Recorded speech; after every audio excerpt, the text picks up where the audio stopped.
Shalom Callers dimanapun Anda berada, mohon maaf kami live streaming agak sedikit terlambat karena ada beberapa masalah dengan teknis kita. Nah, menurut kalender GBI bulan Juni ini adalah bulan keluarga. Jadi GBI menempatkan setiap bulan ada tematik tentang apa yang mau dikerjakan, apa yang menjadi pokok pembahasannya. Dan bulan Juni ini adalah berbicara tentang bulan keluarga. Artinya GBI menempatkan keluarga menjadi salah satu sentral atau epicentrum daripada pengajaran pendidikan rohani jemaat. Ini kita akan bahas tentang keluarga kembali.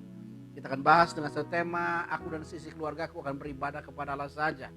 Artinya tema ini memotivasi, mendorong dan mengajak kita semua berjuang bagaimana setiap anggota rumah tangga dan keluarga kita harus dipersiapkan untuk beribadah kepada Allah semata. Perjuangan kita hari ini kan terkadang kita terlalu lemah untuk anak-anak kita. Kita biarkan anak-anak kita tidur pada hari Minggu, kita biarkan mereka tidak beribadah. Padahal ada sesuatu yang sangat penting, yang sangat baik ketika keluarga itu bisa berkumpul beribadah bersama. Nah, sepanjang minggu ini kita akan bahas Senin sampai Jumat seperti biasa 7 series tentang apa alasannya kenapa kita harus beribadah bersama dengan keluarga kita. Dan nanti hari Jumat kita akan mendapatkan seri pengajaran ini dari Bapak Pendeta Dr. Pondang Hasibuan. Beliau adalah seorang rektor di sebuah universitas dan dia akan mengajar kita pada hari Jumat. Dan baik, kita akan mulai eksplorasi kita akan mulai penjelajahan kita tentang tema kita, mengapa aku dan sisi rumah tangga akan beribadah kepada Allah. Coba kita lihat Alkitab kita, Yosua pasal 24 ayat yang ke-14 dan ayat yang ke-15.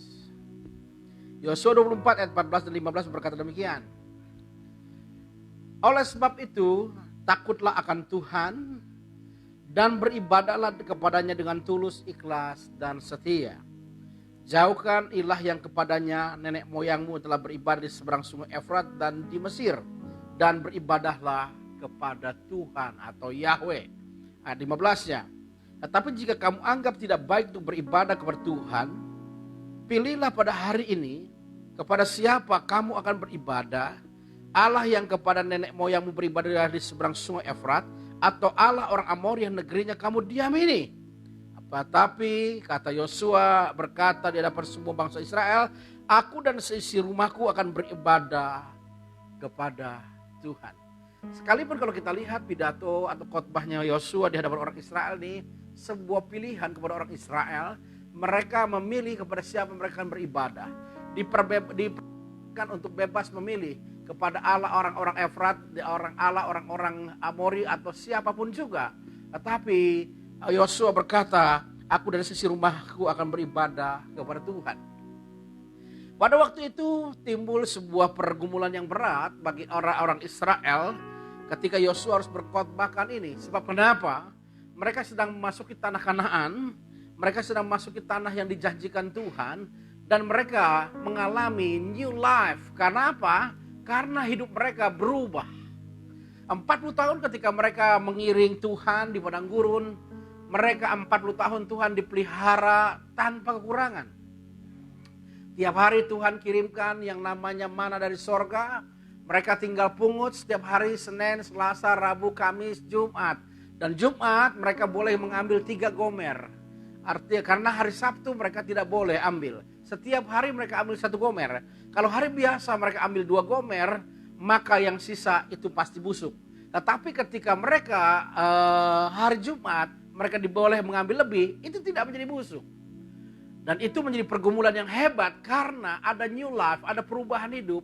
Sekarang Tuhan tidak pelihara lagi lewat mana dari sorga. Tuhan tidak pelihara lagi dengan burung puyuh dari wilayah mana. Mereka harus bekerja, mereka harus bercocok tanam, mereka harus menggembalakan, mereka harus bekerja. Ada perubahan hidup yang luar biasa. Oleh sebab itu pidatonya Yosua menjadi pidato yang sangat menggugah ketika mereka menghadapi situasi yang tidak mudah karena pemeliharaan Tuhan tidak nampak secara jelas lagi. Mampukah mereka beribadah kepada Allah dan sisi rumah tangga mereka? Ya. Hari ini kita juga diperhadapkan dengan masalah situasi yang tidak mudah. Kita memasuki masa new normal life. Hidup normal yang baru. Ya. Kenapa? Karena situasi kita berbeda, kenyataan kita berbeda, kondisi kita berbeda. Tadi pagi saya berbincang-bincang dengan seorang orang yang punya jualan mie ayam ya. Lalu dia bilang, situasi hari ini makin berat. Kenapa? Karena mereka mengalami penurunan penghasilan yang sangat luar biasa. Dan hari ini situasi yang sukar saya rasa bukan hanya milik kita saja, tetapi orang-orang di luar sana pun mengalami masalah yang sama. Sama seperti orang Israel diperhadapkan saat sulit seperti itu, justru mereka ditanya kepada siapa mereka akan beribadah. Tapi Yosua dengan mantap dia berkata, tapi aku dan seisi rumah tangga aku akan beribadah kepada Allah saja. Nah, timbul pertanyaan dalam diri kita akan menjadi pembahasan kita sepanjang minggu ini. Apa alasannya kita harus beribadah kepada Allah dengan seluruh keluarga kita? Kita lihat yang pertama hari ini, sesi yang pertama atau bagian yang pertama hari ini. Kita lihat dulu dalam 2 Timotius pasal 3 ayat 1 sampai 6. 2 Timotius pasal 3 ayat 1 sampai 6 kita perhatikan.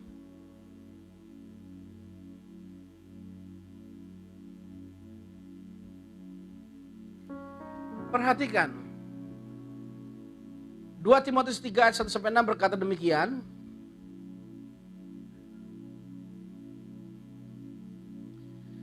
Ketahuilah bahwa pada hari-hari terakhir akan datang masa yang sukar. Saya percaya sebuah idiom yang mengatakan hari terakhir adalah sebuah pengertian fase di mana kita hidup hari ini, yaitu menjelang kedatangan Kristus yang kedua. Alkitab sudah memberitahu bahwa situasi yang akan kita hadapi akan memasuki masa yang sukar. Sama dengan peristiwa Yosua, mereka harus menghadapi new normal life, perubahan kehidupan ya. Demikian. Manusia akan mencintai dirinya sendiri dan menjadi hamba uang. Mereka akan membual dan menyombongkan diri. Mereka akan menjadi pemfitnah. Mereka akan berontak terhadap orang tuanya dan tidak tahu berterima kasih. Tidak mempedulikan agama, tidak tahu mengasihi, tidak mau berdamai, suka menjelekkan orang, tidak dapat megang diri, garang, tidak suka yang baik. Suka mengkhianat, tidak berpikir panjang, berlagak tahu, lebih menuruti hawa nafsu daripada menuruti Allah. Secara lahiriah mereka menjalankan ibadah mereka, tetapi pada hakikatnya mereka mengukir kekuatannya. Jauhilah mereka itu.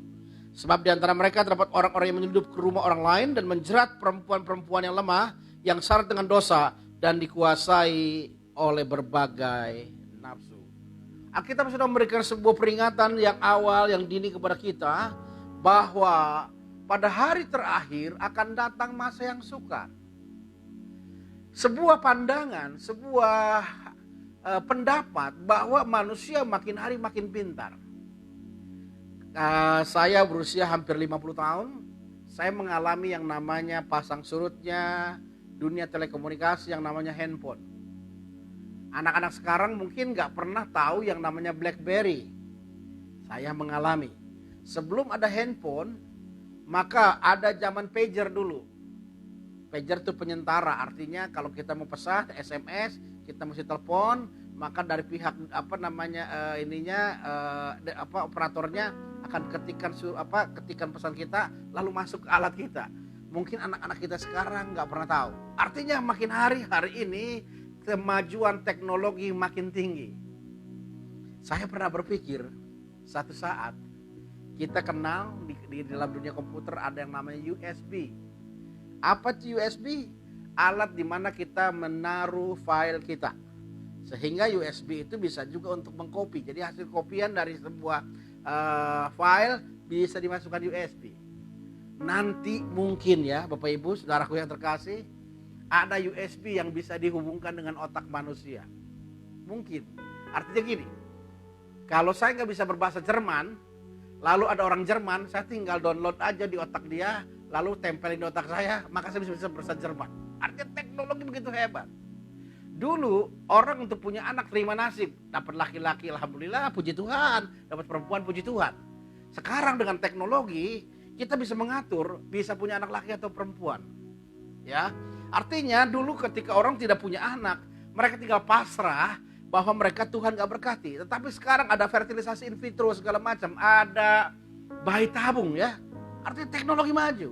Tetapi yang menarik, dunia makin maju, teknologi makin sempurna, ternyata dunia tidak jadi lebih baik. Ya, padahal kita berpikir dengan teknologi yang maju, dengan tingkat kemajuan intelektual seorang, orang jadi lebih baik. Tapi faktanya hari ini Alkitab sudah mencatat pada hari-hari terakhir akan datang masa yang sukar.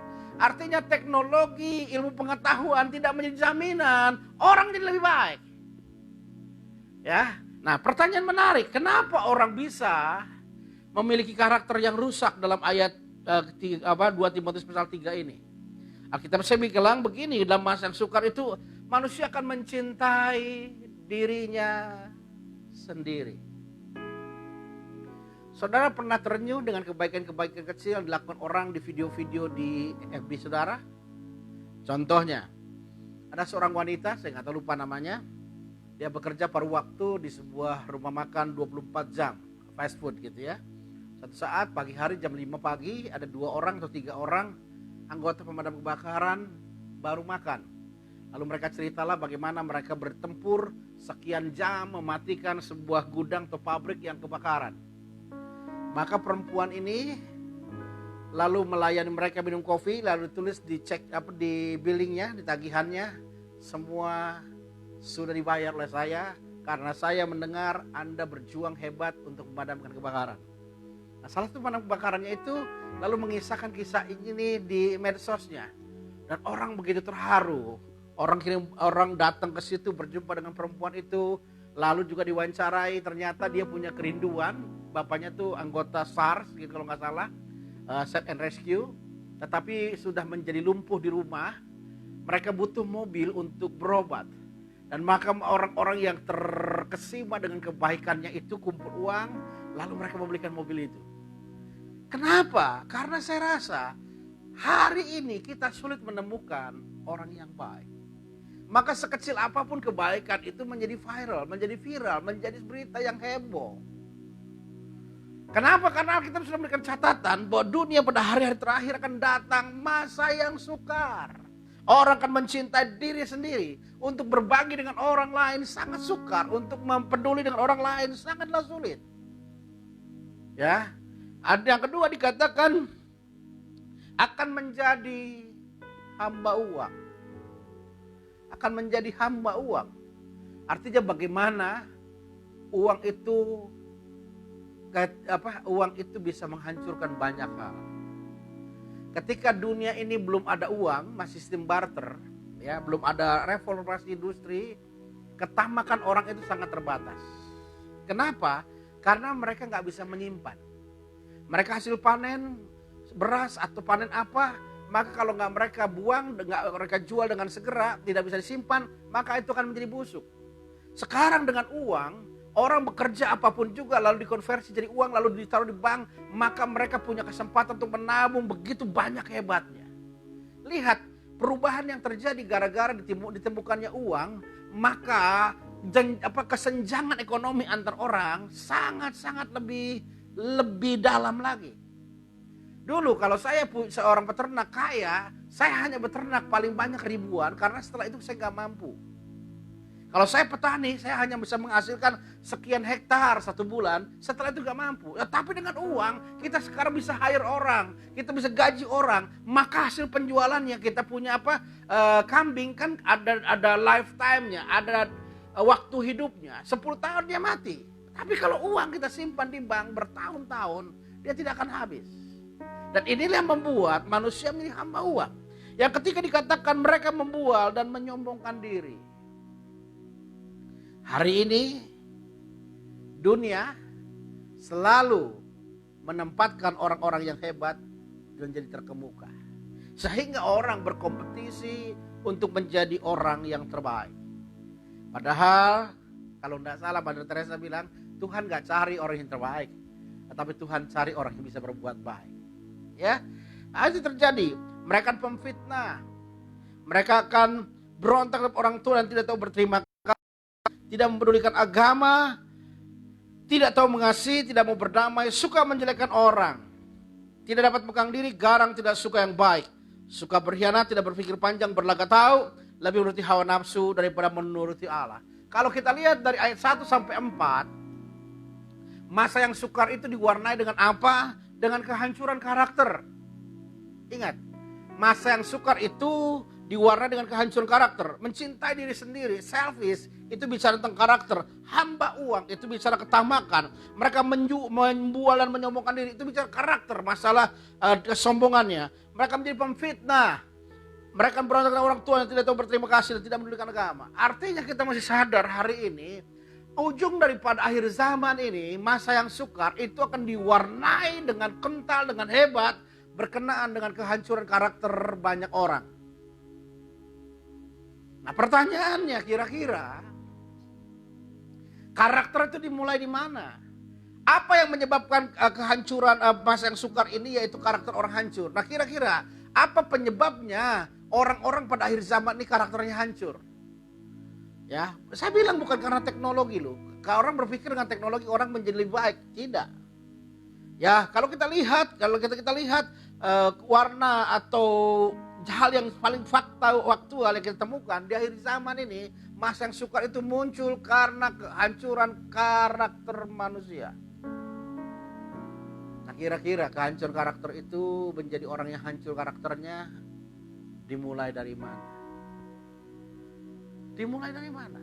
Saya percaya beberapa ahli psikologi, bahkan dosen saya waktu saya kuliah, Pak Mesak, waktu itu ngajar tentang pendidikan agama Kristen, dia bilang begini, 75% karakter seseorang tercipta dan terbentuk ketika usia 0 sampai 7 tahun. Itu masa the golden age, masa keemasan kita menanam nilai. Apapun yang kita tanam pada masa itu akan menjadi pegangan sepanjang hidupnya. Oleh sebab itu, guru-guru sekolah minggu, saya agak lompat sedikit, janganlah minder dengan pelayanan kalian. Kenapa? Karena usia 0 sampai 7 tahun itu masa pembentukan karakter yang paling hebat.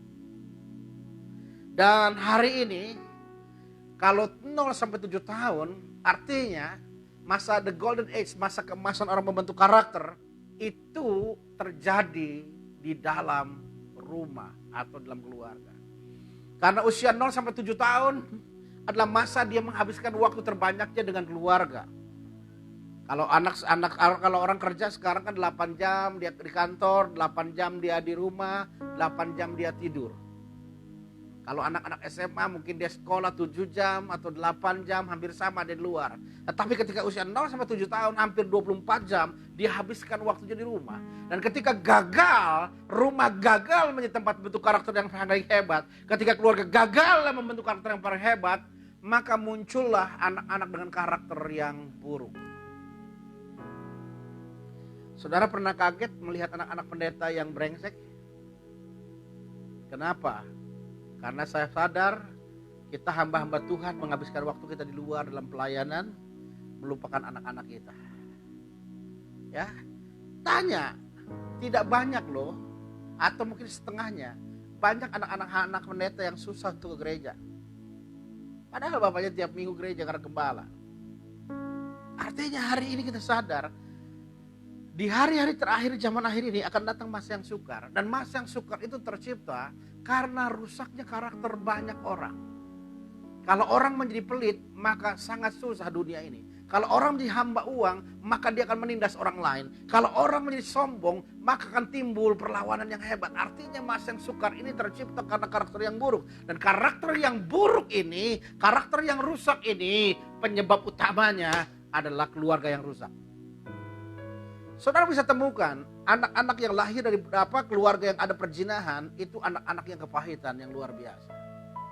Sehingga tidak heran anak-anak yang lahir yang dibesarkan dalam perceraian keluarga orang tuanya selalu menjadi anak-anak yang susah untuk dinasehati.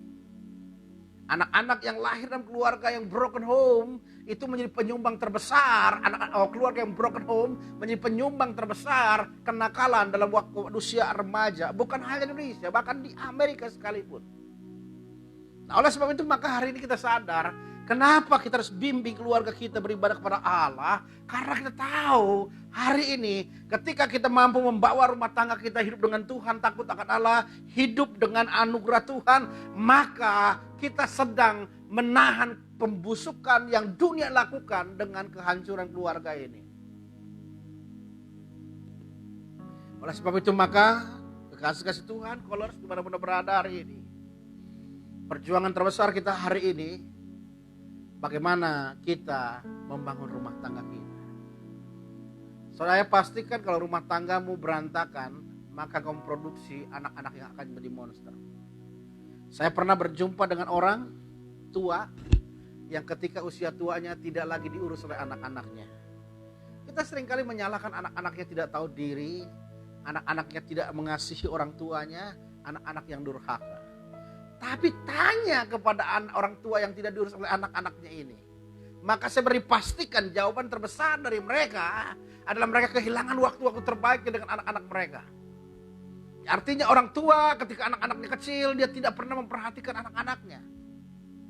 Artinya ketika dia tidak memperhatikan anak-anaknya, rumah tangganya tidak membangun iklim yang kondusif, maka anak-anak kita menjadi anak-anak yang susah diatur. Ketika rumah tangga kita hancur, kita sedang melahirkan monster-monster yang disebut Allah anak-anak kita hari ini. Lihat keluarga yang berzina, anak-anaknya seperti apa. Lihat keluarga suami yang suka pukulin istrinya, anak-anaknya seperti apa. Lihat keluarga-keluarga yang rumah tangganya hancur-hancuran, anak-anaknya seperti apa. Jadi hari ini kasih-kasih Tuhan adalah yang pertama, kita menemukan sebuah kebenaran yang penting buat kita hari ini. Kenapa kita harus bawa seluruh rumah tangga kita beribadah kepada Allah? Karena kita tahu kehancuran dunia ini, itu pemicu terbesarnya adalah rumah tangga dan keluarga kita. Ketika rumah tangga sudah hancur, saudara sedang menyumbang kehancuran bagi dunia ini. Ketika rumah tanggamu porak-poranda, maka engkau menyumbang anak-anakmu akan menjadi monster yang akan menakutkan, yang akan menghancurkan hidupmu pada masa kelak. Oleh sebab itu maka hari ini kekasih-kasih Tuhan, dalam bulan keluarga yang dicanangkan oleh GBI bulan Juni ini, maka saya mau kembali semua orang tua, semua keluarga, back to your family. Mother Teresa pernah bilang, hal yang terbaik yang orang bisa lakukan adalah kembali kepada keluargamu dan kasihilah keluargamu. Saudara bisa bayangkan kalau semua keluarga harmonis, semua keluarga damai, pertikaian kemungkinan kecil akan terjadi. Hal-hal yang negatif kemungkinan akan kecil terjadi. Kenapa? Karena anak-anak kita menikmati sorga dalam rumah tangga dan keluarga kita. Nah, sebab itu di akhir sesi pertama ini saya mau ingatkan kembali. Yosua berkata, aku dan sisi keluargaku akan beribadah kepada Allah saja.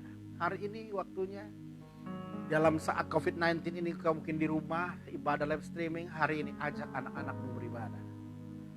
Ajak kesempatan untuk mulai mereka mengenal Tuhan semenjak masa muda mereka. Sebab saya percaya ketika engkau menyelamatkan anak-anakmu dari segala pengaruh dunia, engkau sedang menyelamatkan hidupmu sendiri kemudian hari. Oleh sebab itu maka saudara-saudara yang terkasih, hari ini hal yang pertama, yang paling mendasar, kenapa kita harus beribadah kepada Allah semata bersama dengan keluarga kita. Karena kita tahu keluarga kita adalah semacam bahtera Nuh yang akan menyelamatkan kita dari air bah yang menghancurkan dunia ini. Kalau rumah tangga saudara hidup benar, hidup baik, seperti skoci yang membuat engkau selamat di tengah-tengah amukan badai yang hebat di tengah lautan. Hari ini berjuang bersama dengan saya, bangkitkan anak-anakmu dan keluargamu untuk beribadah kepada Tuhan, bawa istri dan suamimu kepada Tuhan, maka kau akan lihat pertolongan Tuhan yang hebat dan nyata dalam kehidupanmu. Amin buat kita semua. Mari kita duduk, kita berdoa. Bapa yang baik, kami bersyukur pagi siang hari ini kami akan setelah mendengarkan firman-Mu, biar firman-Mu meneguhkan dan menguatkan kami semua. Dalam bulan keluarga ini kami berpikiran back to our family. Kami akan kembali kepada keluarga kami dan kami akan berdoa buat rumah tangga dan keluarga kami supaya ditolong Tuhan untuk menjadi keluarga yang diberkati Tuhan. Terima kasih. Dalam nama Tuhan Yesus Kristus kami bersyukur berdoa. Haleluya. Amin. Ada beberapa hal yang saya mau sampaikan berkenaan dengan kegiatan kita. Sebentar malam kita akan berjumpa dengan call malam. Kita online lagi malam hari bersama dengan Pendeta Dr. Juan Tabarat. Dia akan bicara nothing a new life, begitu ya. Nothing a new normal life. Jadi Kemarin Pak Domingus sudah berkhotbah tentang normal life, new normal life. Sekarang nothing, seolah-olah ini sebuah paradoks. Nanti akan dijelaskan Pak Juan apa maksudnya. Yang kedua, besok siang kita masih berjumpa dengan 7 series kita tentang aku dan sisi rumah tangga beribadah kepada Allah. Yang ketiga, yang terakhir saya mau sampaikan. Hari ini Pak Pendeta Sucipto sudah datang ke desa untuk meminta izin untuk ibadah tatap muka, ibadah di gereja, ya. Jadi dia bilang lakukan saja dengan protokoler yang ketat. Nah, oleh sebab itu ada beberapa hal yang saya mau sampaikan. Yang pertama, kita ibadah akan menerapkan protokoler COVID-19 dengan sedikit ketat karena ada dari pihak pemerintah yang akan mengawasinya. Sehingga yang pertama, gereja sedang mempersiapkan 2 semacam wastafel tempat kita mencuci tangan kita sebelum ibadah. Jadi semua jemaat Tuhan nanti di luar gereja ada tempat cuci tangan dengan sabun untuk mencuci tangan mereka sebelum beribadah. Yang kedua, semua jemaat yang mengikuti ibadah, ini catat ya Bapak Ibu, wajib menggunakan masker. Jadi semua di dalam ruangan kita pakai masker. Nah, kalau mau mudah untuk menyanyi, saudara bisa menggunakan face shield ya. Masker yang dari plastik itu yang nggak menutupi mulut saudara, jadi saudara masih bisa nyanyi segala macam. Yang ketiga, kita akan diawasi oleh pemerintah, mungkin pihak RT atau RW yang akan men-scan temperatur tubuh kita masing-masing. Jadi yang diperbolehkan untuk masuk ke ruang ibadah yang temperatur tubuhnya maksimum 37,5 derajat Celcius.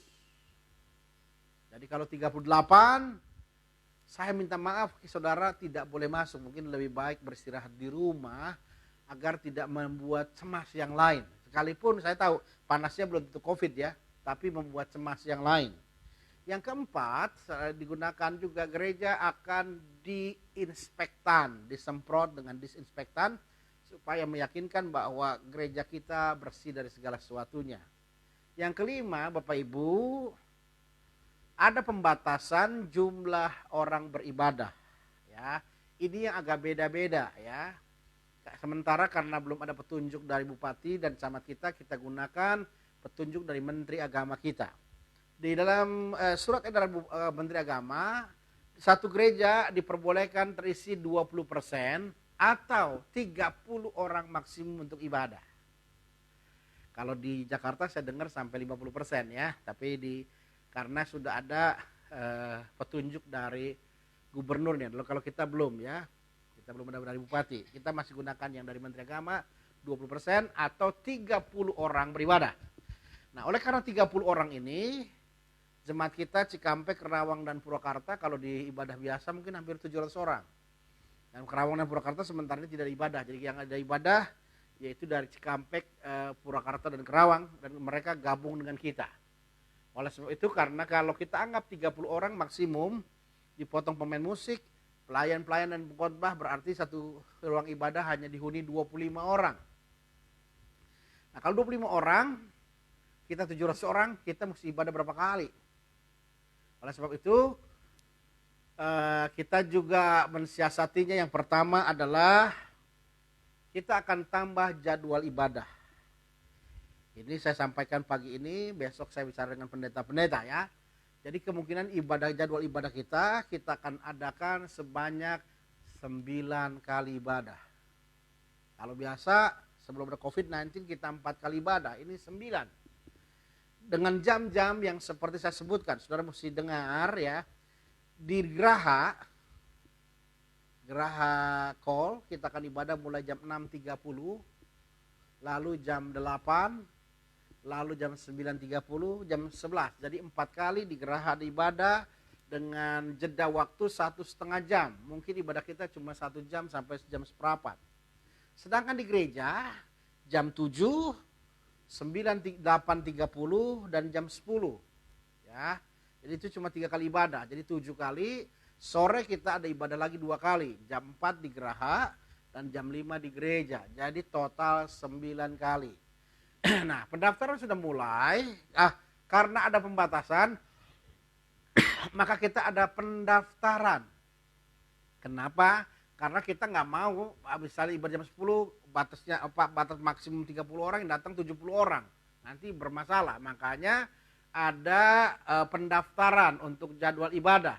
Nah, pendaftaran ini bersifat permanen. Artinya begini, kalau saudara ibadah jam 7, tidak boleh ibadah nanti pindah minggu depan jam 9. Ya, yang jam 7 terus, jam 9 terus. Tiga boleh ibadah, nggak boleh pindah. Kenapa? Karena kita bertujuan mengantisipasi. Jikalau nanti karena ada yang COVID-19, maka yang jam 7 misalnya atau yang jam 9 saja, maka yang akan di tracing, diperiksa adalah orang-orang yang jam 9 saja, karena mereka kan berjumpa hanya dengan jam 9. Sehingga ibadah yang lain tidak perlu ditutup, ya. Nah, pendaftaran itu Bapak Ibu bisa mendaftar ke nomor telepon. Bisa disematkan nggak nomor itunya, nomor teleponnya, diketikin 08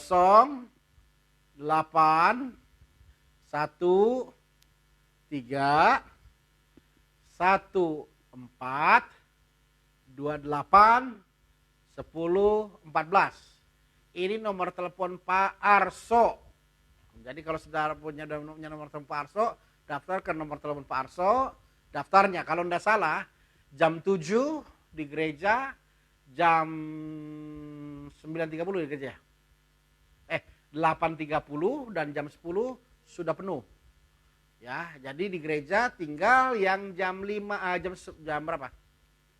5 sore ya. Yang di Geraha masih ada